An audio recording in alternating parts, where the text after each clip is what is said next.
Ada tauhid uluhiyah, ada tauhid rububiyah, ada tauhid asma wa sifat. Mentauhidkan Allah dalam uluhiyah, dalam ibadah. Kita tidak boleh menyembah sesembahan yang lain. Yang kedua, mentauhidkan Allah dalam rububiyah, bahwa meyakini, mengakui yang menciptakan seluruh alam semesta raya ini adalah Allah Subhanahu wa ta'ala. Yang memelihara adalah Allah Subhanahu wa ta'ala. Yang mengatur adalah Allah Subhanahu wa ta'ala.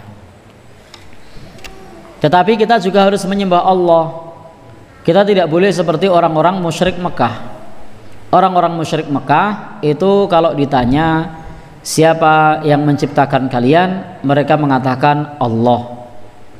Tapi giliran menyembah, mereka menyembah berhala.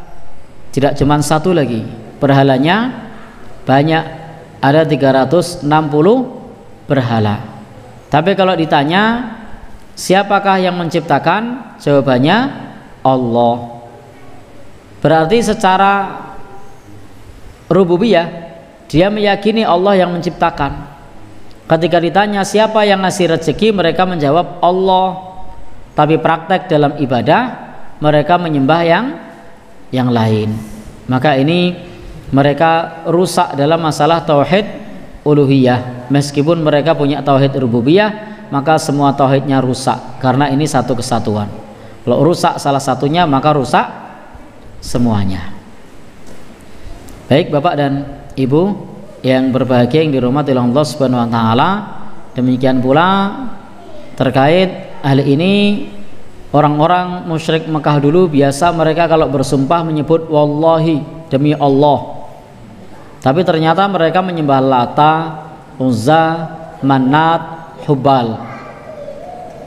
Maka ada yang salah di dalam tauhidnya orang-orang musyrik Mekah.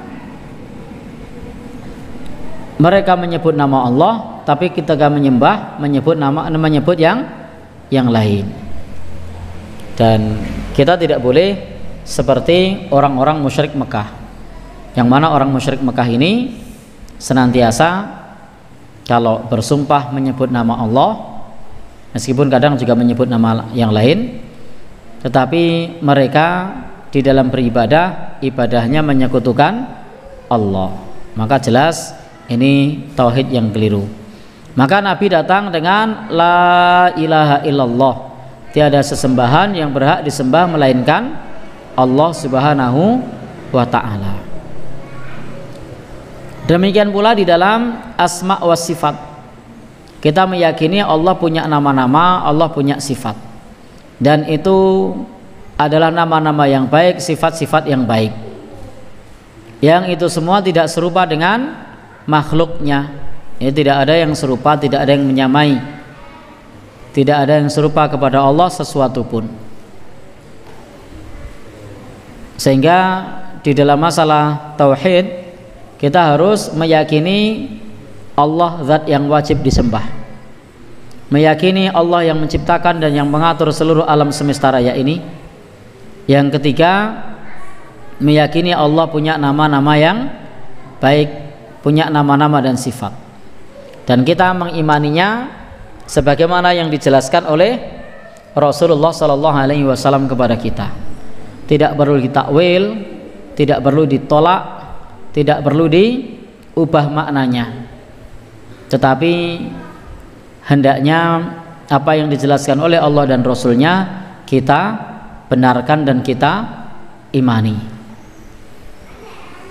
Intinya kalau sudah berbicara soal zat Allah, tentang nama-namanya dan sifat-sifatnya, maka imani saja.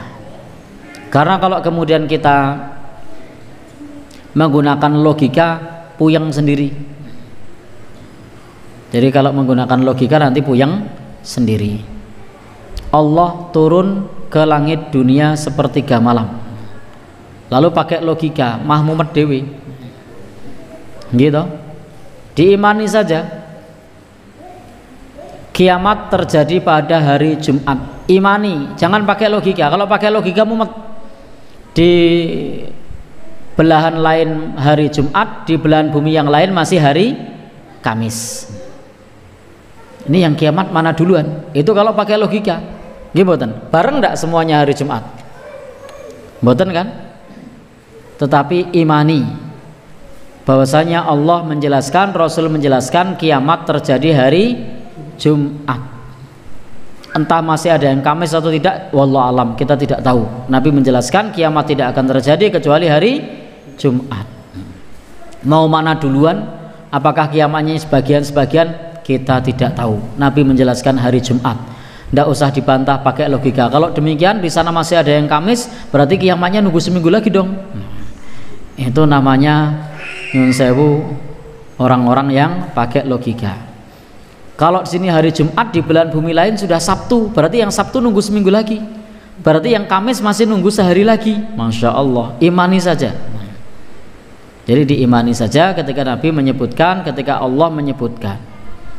Tidak usah dikait-kaitkan dengan logika. Tambah mumet.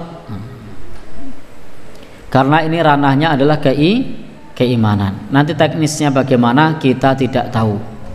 Kita imani bahwa kiamat terjadi pada hari Jumat. Demikian pula ketika disebutkan bahwasanya Allah menjawab setiap doa kita saat kita membaca surat Al-Fatihah. Coba kalau pakai logika, yang hadir di sini ada lebih dari 50 orang dan semuanya membaca Al-Fatihah saat sholat maghrib atau sholat isya. Al-Fatihahnya tidak bareng lagi, semua dijawab. Kita sudah puyeng. Masjid sebelah juga yang hadir lebih dari 50 orang. Masjid sebelah lagi, seluruh Bantul, seluruh DIY, seluruh Indonesia, sak dunia, semua baca Al-Fatihah. Di belahan bumi sini, belahan bumi lain, waktu maghribnya tidak sama. Coba kalau dipikir pakai logika, ya, puyeng dewe toh. Dan jawab piye gitu kan? Ya karena kita ini manusia yang akalnya terbatas. Bagi Allah mudah untuk menjawab semua bacaan Al-Fatihah hambanya. Sudah, kalau menyangkut keimanan kepada Allah, hari akhir, hal-hal yang sudah dikabarkan oleh Allah dan Rasulnya, imani, terima dengan lapang dada, yakini. Pokoknya tentang nama-namanya imani, tentang sifat-sifatnya imani. Kita membenarkan dan kita mengimaninya. Tidak perlu ditakwil, tidak perlu diubah maknanya, tidak perlu diselewengkan.